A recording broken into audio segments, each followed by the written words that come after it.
Hi, I'm Gabriel, and I'm excited to share my journey of learning English with you. Not too long ago, the idea of speaking English felt like an impossible dream. I remember those days clearly. I would sit in my small room, surrounded by textbooks and notebooks, feeling overwhelmed by the sheer amount of work I had ahead of me. It was as if a giant wall stood between me and the world I wanted to explore. And that wall was made up of words I didn't understand and sentences I couldn't form. Back then, every time I tried to listen to English, it sounded like a blur of sounds that I couldn't make sense of. Watching movies without subtitles. Forget it. Even simple conversations were a struggle. I couldn't follow along when people spoke quickly. And I found myself nodding and smiling, pretending to understand when, in reality, I was lost. The thing is, I knew how important English was. For as long as I could remember, I had dreams of traveling to new places, meeting people from different cultures, and advancing in my career. But all of those dreams seemed out of reach without English. I needed it to communicate with colleagues at work, to navigate through different countries, and even to enjoy things like reading books and watching shows in their original language. It felt like English was the key to a door that led to so many opportunities. And I didn't have it. I remember sitting there, thinking about all the things I wanted to achieve, and feeling a mix of frustration and determination. I had to do something. But where was I supposed to start? I didn't know anyone who could guide me. And the more I thought about it, the more daunting it seemed. The fear of failure was real. I worried that I wouldn't be able to learn, that I'd always struggle, and that I'd never reach my goals. But deep down, I knew I couldn't let that fear hold me back. I couldn't ignore the importance of English any longer. It was time to take the first step, no matter how small, and begin my journey. And so, with a mix of uncertainty and hope, I decided to dive in, determined to turn my dream into a reality, one word at a time. As I sat there, thinking about the obstacles in front of me, I began to realize something important. If I truly wanted to achieve my dreams, I had no choice but to learn English. It wasn't just a skill. It was the key to unlocking a future I'd always imagined for myself. Every time I pictured what my life could be like, English was at the center of it. I could see myself walking through the streets of cities I'd only read about, ordering food in a bustling cafe in Paris, or asking for directions in New York. I imagined meeting people from different cultures, exchanging stories and ideas, and forming friendships that would span continents. These were the things that excited me, the things that made me want to get up every morning and push forward. But it wasn't just about travel and new experiences. I knew that learning English could open doors in my career as well. I dreamed of working in an international company, where English was the bridge between colleagues from all over the world. I wanted to be part of a team that solved problems, innovated and created something meaningful. But to do that, I needed to communicate effectively in English. I needed to be able to express my ideas clearly, understand what others were saying, and contribute to discussions with confidence. These thoughts fueled my determination. I knew that learning English was no longer just an option. It was a necessity. It was the path to the life I wanted. And I couldn't let anything stand in my way. I needed to take action. And I needed to do it now. So, I made a plan. The first step was to enroll in an English class.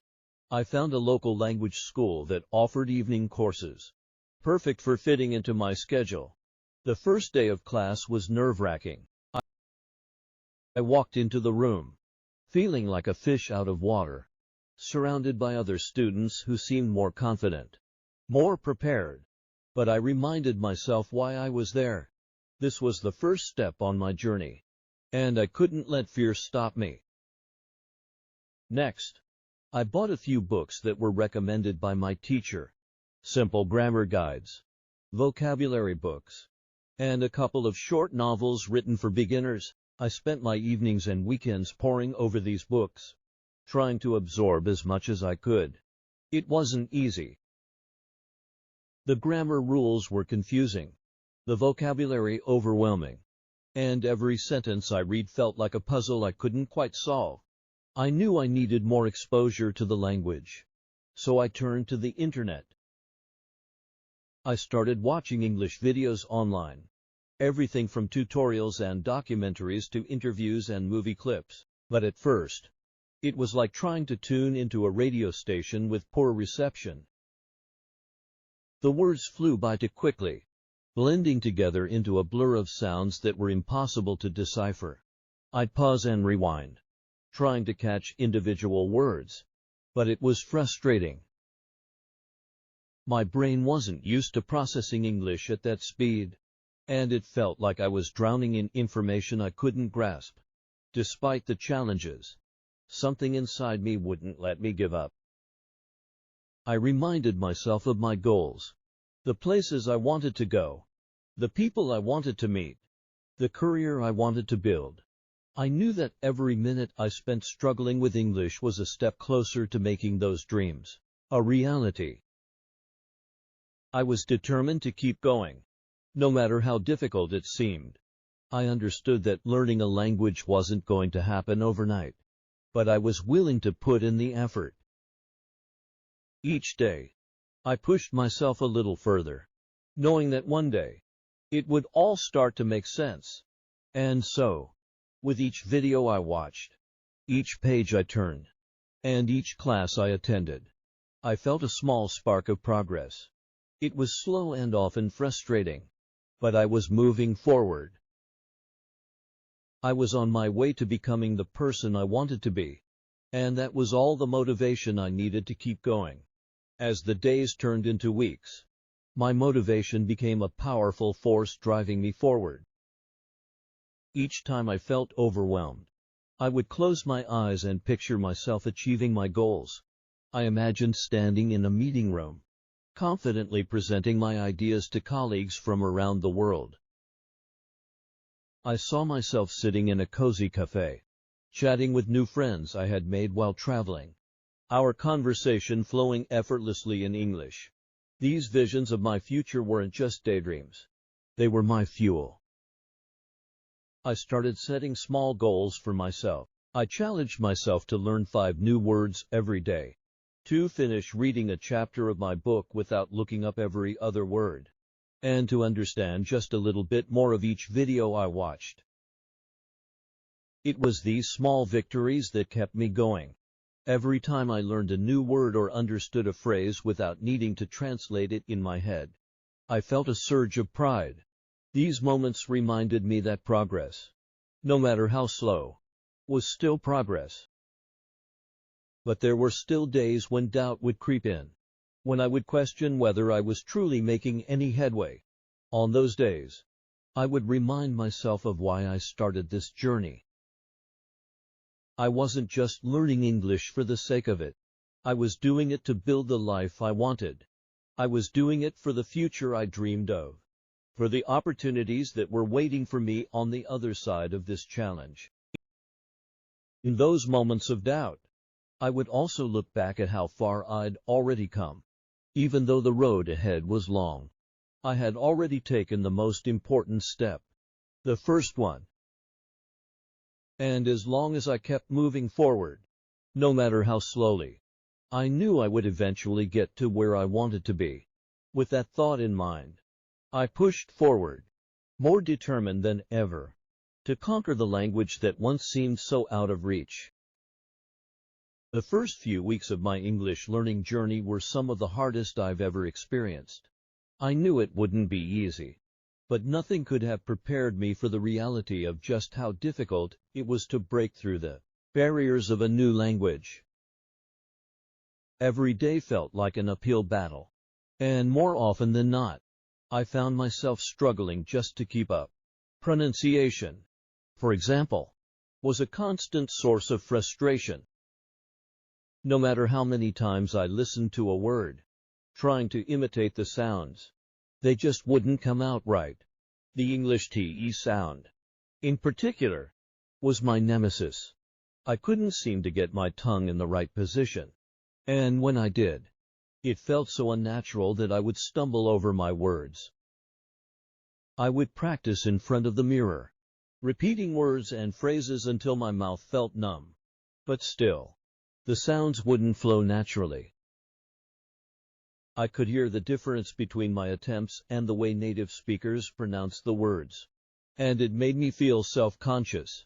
Each time I tried to speak, I was painfully aware of my mistakes, and it embarrassed me. I worried that people would judge me for my accent or misunderstand me entirely. Then there was grammar, an endless maze of rules and exceptions that seemed impossible to navigate. I spent hours trying to wrap my head around verb tenses, articles, prepositions, and sentence structure. Every time I thought I had something figured out, I would come across a sentence that broke the rules I had just learned.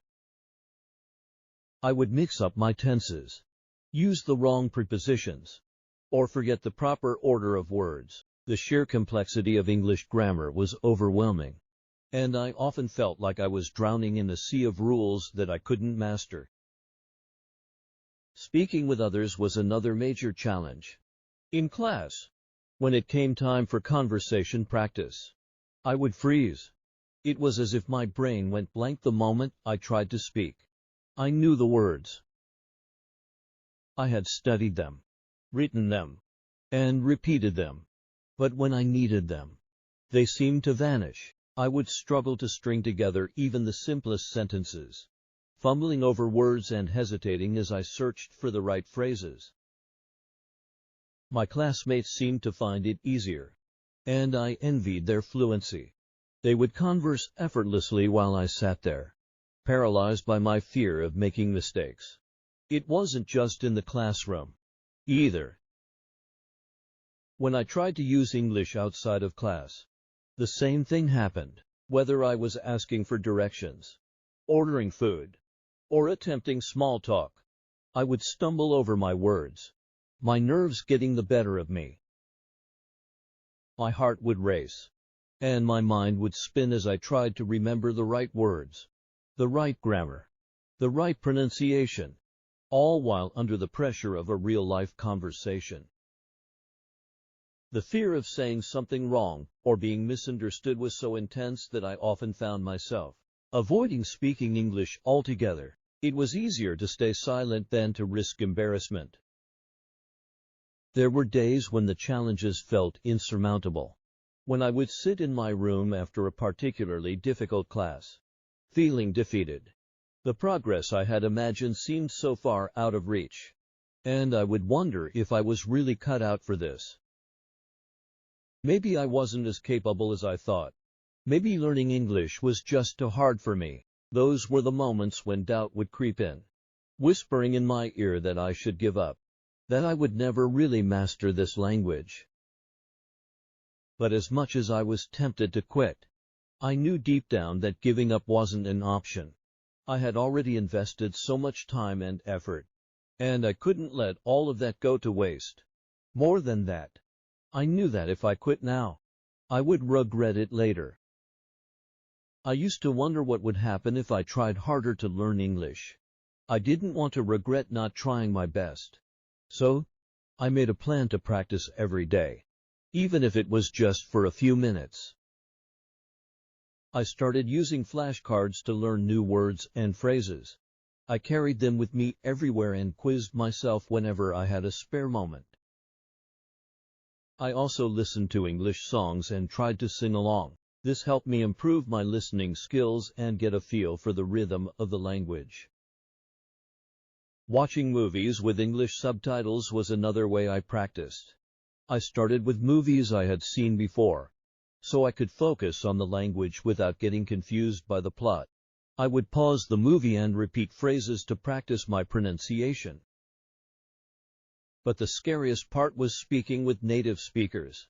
I was afraid of making mistakes and sounding silly. However, I knew it was essential to improve my speaking skills. So, I started small, speaking with my English teacher after class or with classmates who were more advanced. As I practiced speaking, I learned that mistakes are okay. They're an important part of the learning process. Native speakers were patient and encouraging, and they helped me correct my errors. One day, I was at a cafe and overheard a conversation between two people. To my surprise, I understood most of what they were saying. It was a breakthrough moment, and I realized all my hard work was paying off. Later, I had a 30-minute conversation with a friend in English. It wasn't perfect. I made some mistakes and struggled to find the right words. But I did it. My friend said my English had improved a lot, and I felt proud of myself. I learned that learning English is not about being perfect. It's about trying your best and being persistent. Every small step counts, and mistakes are an important part of the process. I'm excited to keep practicing and see how far I can go.